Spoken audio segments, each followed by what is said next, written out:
नमस्कार, बहुत स्वागत है आपका। न्यूज़ 18 डिजिटल देख रहे हैं, आपके साथ मैं हूं विकास ब्रजेश सक्सेना। बारिश क्यों नहीं हो रही है, यही सवाल पूछ रहे हैं ना आप भी इस समय, क्योंकि जून आखिरी सप्ताह में प्रवेश कर रहा है, जून खत्म होने को है। 15 जून के बाद तो मानसून की औपचारिक एंट्री हो जाती थी, लेकिन इस बार बारिश ही नहीं हो रही है। सवाल सभी के मन में है कि आखिर मानसून कहाँ अटक गया है। प्री मानसून एक्टिविटी जो थोड़ी बहुत देखने को मिली वो भी अब बंद है और कई शहरों में 43, 44, 42 और 40 डिग्री की गर्मी सता रही है लोगों को।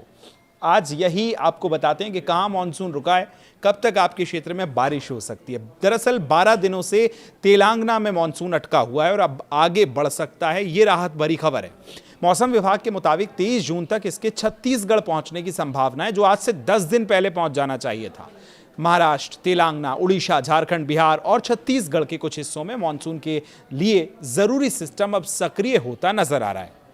इससे मध्य भारत में चक्रवातीय घेरा जो है अब बन रहा है, जिससे मानसून के बादल उत्तर की तरफ आ सकते हैं।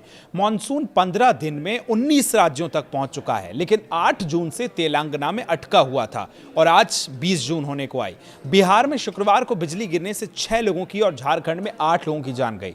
राजस्थान के 12 जिलों में आंधी बारिश का अलर्ट जारी किया। मध्य और दक्षिण भारत में आंधी तूफान और बंगाल में भारी बारिश हुई।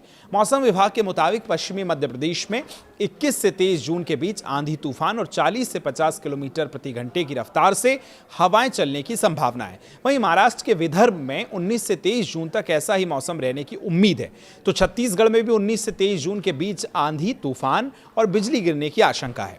मौसम का यह बदलाव सिर्फ मध्य भारत तक सीमित नहीं है, चूंकि तमिलनाडु और पुडुचेरी में 19 से 21 जून के बीच कुछ जगहों पर भारी बारिश हो सकती है, जबकि केरल में भी 19 से 23 जून के बीच भारी बारिश होने की संभावना है। वहीं बंगाल के कोलकाता, सिलीगुड़ी और दार्जिलिंग जिलों में शनिवार को भारी बारिश हुई।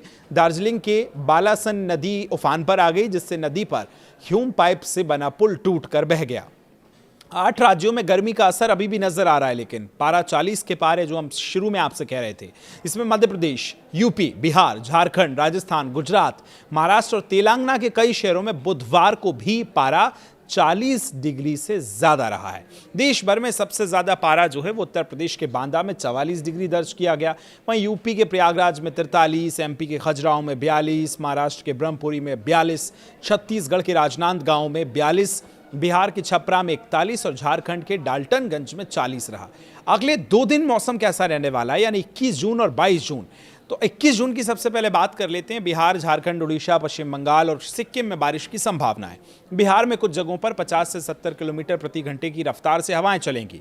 असम, मेघालय और अरुणाचल प्रदेश, तमिलनाडु, पुडुचेरी और कर्नाटक के कुछ हिस्सों में कल बारिश हो सकती है।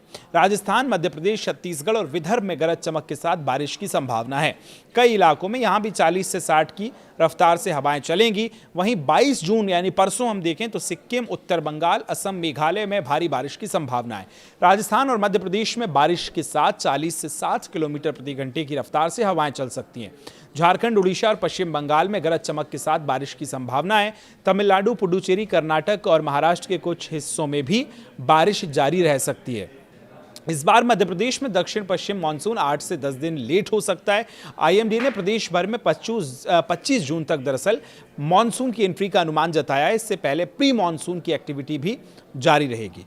शनिवार को भोपाल, इंदौर समेत 38 जिलों में आंधी बारिश का अलर्ट है। तो अब आप समझ गए होंगे कि जो 8 दिन जिसको लगे हैं मानसून को तमिलनाडु में, जहां पर वो होल्ड हो गया था, तो उसके बाद अब मध्य भारत की अगर हम बात करें, छत्तीसगढ़ के रास्ते मध्य प्रदेश और उसके बाद फिर इधर उत्तर प्रदेश और ऊपरी राज्यों तक जो मानसून है वो पहुंचेगा। तो कल से उम्मीद है कि आपके इलाकों में बारिश हो सकती है, आंधी हो सकती है, हवा हो सकती है। आप कहां से हैं कमेंट करें, वहां मौसम कैसा है ये भी बताएं। यहां तक वीडियो देख लिया है उसके लिए शुक्रिया।